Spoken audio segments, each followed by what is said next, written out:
peachydragon.com.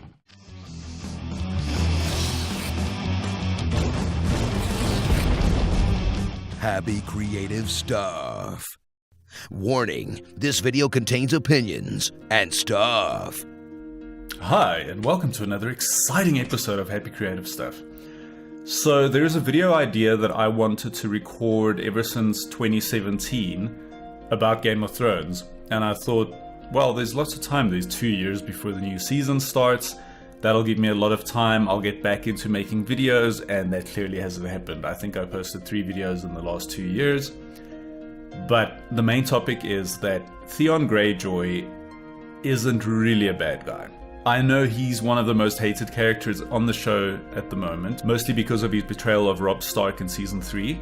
I think a lot of people feel that it's okay, whatever happens to him, no matter how bad it is, it's fine, because he's a jerk. And you should worry about that, because you know the only difference between being a sociopath and being a regular person is compassion. So I feel there's a certain limit where no matter how wicked you think someone is, even if they are Hitler, there's a certain limit to how much torture and pain I want to inflict on anyone on the planet, no matter of what your opinion is of them.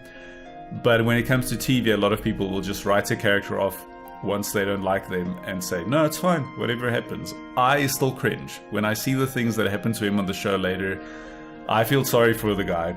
I feel sorry for any character. If any time they take even a villain and they humanize them and they show you the villain's perspective, you feel for them to some extent. So let's look at Theon's situation. He's living in the Middle Ages. So Theon lives in this fantastical medieval kind of civilization. And think about it, there's no social media, there aren't even phones. It's very difficult to get in contact with people. If you are a royal, your name is very important. If you're anyone of stature, your family name is your most important trait. And you still get people in the real world that are very attached to their name and to the pride they feel in that. And then you get a lot of people who don't make a big deal about family. But when you look at those times, if you were anyone who was anyone, you were big on your family. Think like the Kardashians. You would be very close to your family in that case. That is the name that is getting you somewhere. So Theon is not a character that is beyond character flaws. It is very clear that he has problems, but I still see him as a generally relatable character. He goes home and he wants to impress his father. He wants to show him the man that he's become, in his own words. And his father is pretty much immediately as a bit of a prick to him and is a more flawed character, a more problematic guy. But most people I know do care about the opinions of their parents. Even the people that are very extreme and sort of say, oh, I don't care anymore, and they separate from their family, they tend to care even more. I know people that'll say, oh, my parents said something to me and it really hurt my feelings. Even though it's someone that has already written off their parents, it'll still affect them. So Theon goes back and he's trying to impress his father, and his father shuts him down. And he tries to change the narrative to convince his father that he is a valid man, that he is a good person, that he is someone that he should be proud of. And he does consider siding with Robb Stark. But in that world, he's not sure whether there is any loyalty on the Stark side for real, because technically he is a prisoner of war, even though they raise him as their own ward, as if he is a child there, but he has no status. He could still lose everything. And in that world, if you're not close with your family, it's almost like running away and joining the circus. You're a royal who has a lot of status, or you're a nothing.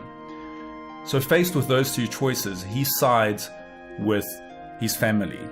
And it's very much a question of out of sight, out of mind. When you are in that vicinity with your family, with your father, those are the influences that you feel most closely. He decides that blood is thicker than water, and he chooses that family and blood are where his loyalties lie. So you see, when you look at it from that perspective, Theon does have redeemable qualities, and they have been threading the needle in the show.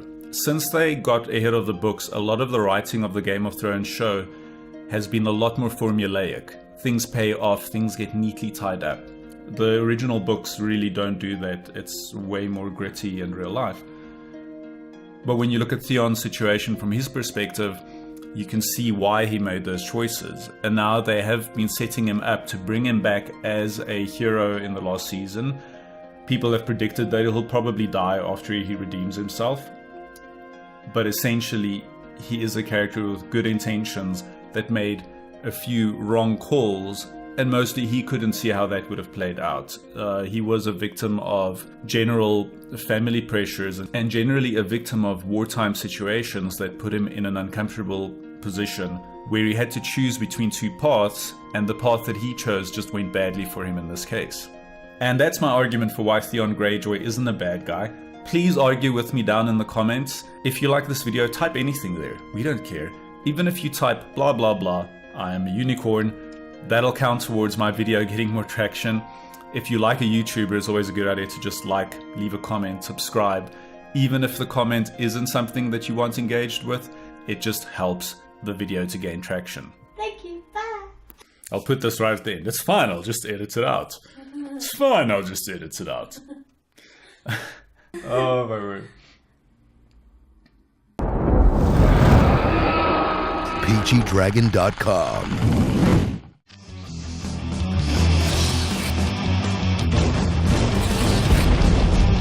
Happy creative stuff.